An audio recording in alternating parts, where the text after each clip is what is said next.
Okay, beginilah keadaan sekali pembinaan di kawasan Masjidil Haram. Dalam keadaan sekali bukan ramai orang kat sini, awak boleh kenal siapa dia kontraktor. Boleh dikenali dengan baju dia orang, dengan pipi dia orang. Awak tengok ni contoh. Dia ready saja.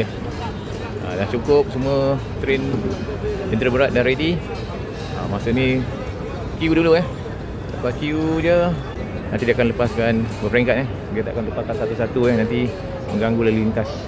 Tengok apa dia queue nanti sekarang ini buka, semua lalu. Jadi kerja-kerja kat sini memang sangat terancang. Dia memang sangat-sangat mementingkan keselesaan orang yang ada kat sini. Awak dah tengok dia orang punya kontraktor. Semua kerja dia kan memang smart memang smart. Sangat protokol, PPE tak buka, helmet pakai je. Bagus insya-Allah. Itu yang saya nampak orang ramai. Tapi kerja jalan progress.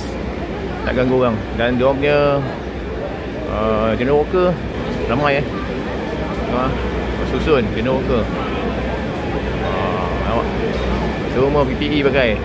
Lepas tu bila kawasan tu mungkin ada objek yang akan jatuh, cepat-cepat pasang net macam ni. Pasang dia punya base bawah, pasang besi, tarik wiring sekali Pipe saja banyak pipe. Conduit banyak cable tray.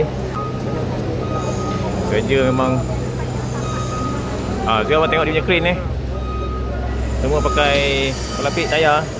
Kerana kita tak jumpa kan.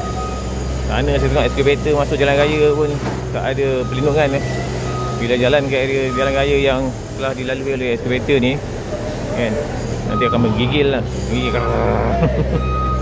Itu contoh kan, kalau kita tak pakai pelapik tayar, pelapik rantai tapi dia orang sini semua pakai pelapik ada net dia. Lepas tu tengok kontraktor dia memang smart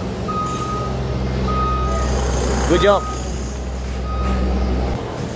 Dia punya cara pembinaan semua pakai pasang siap pasang base dulu, besi punya base. Lepas tu pasang dia punya acuan yang telah dibuat Kita tengok ni dia orang pakai dia PPE pakai